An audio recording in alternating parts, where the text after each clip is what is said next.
ভক্তির শক্তির প্রভাবে যে 4 প্রকার পাপ ধ্বংস হয়ে যায় বা শেষ হয়ে যায়, সেগুলি কি আজকের এই ভিডিওতে আমরা সেটি আলোচনা করব। তাই ভিডিওটি শেষ পর্যন্ত দেখুন।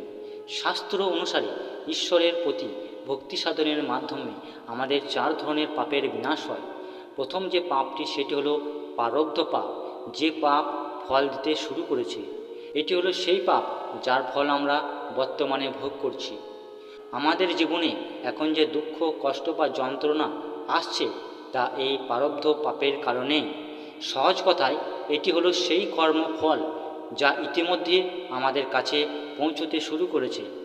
আর 2 নম্বর যেটি হলো সেটি হলো অপ্রারব্ধ পাপ, অর্থাৎ জমিয়ে রাখা পাপ। এগুলি হলো সেই সব পাপ যা আমরা অতীতে করেছি, কিন্তু তার ফল এখনও ভোগ করা শুরু হয়নি। এই পাপগুলো আমাদের কর্মের অ্যাকাউন্টে জমা হয়ে আছে এবং ভবিষ্যতে ফল দেওয়ার জন্য অপেক্ষা করছে। আর 3 নম্বর যে পাপটি হলো সেটি হলো কূট পাপ, অর্থাৎ সূক্ষ্ম বা গুপ্ত পাপ। এমন কিছু কাজ আছে যা আমাদের দৃষ্টিতে পাপ বলে মনেই হয় না, কিন্তু সেগুলো আসলে সূক্ষ্ম পাপ।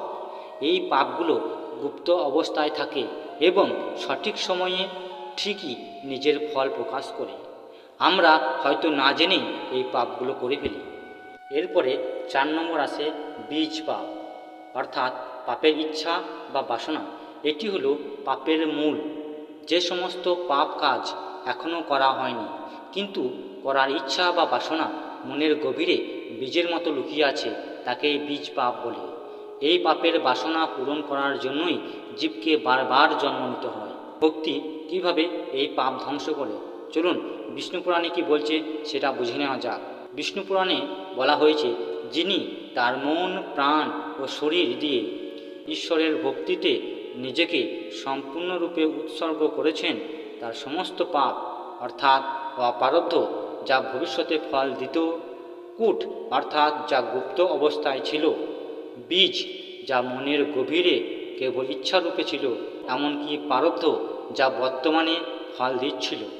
এই 4 প্রকার পাপই ধীরে ধীরে সম্পূর্ণরূপে ধ্বংস হয়ে যায়। ভক্তির আগুন পাপের বীজ থেকে শুরু করে তার ফল পর্যন্ত সব কিছুকে পুড়িয়ে ছাই করে দেয়। আশা করি এই ভিডিওটির মাধ্যমে ভক্তি কিভাবে আমাদের জীবনে পাপগুলিকে ধ্বংস করে দেয় এবং নষ্ট করে দেয় সেটি আপনারা বুঝতে পেরেছেন। যদি এই ভিডিওটি আপনাদের ভালো লেগে থাকে তাহলে অবশ্যই লাইক করুন এবং অন্যদেরও শেয়ার করুন, এবং এমন ধরনের আরও ভিডিও দেখার জন্য এই চ্যানেলটিকে সাবস্ক্রাইব করে রাখুন। হরে কৃষ্ণ।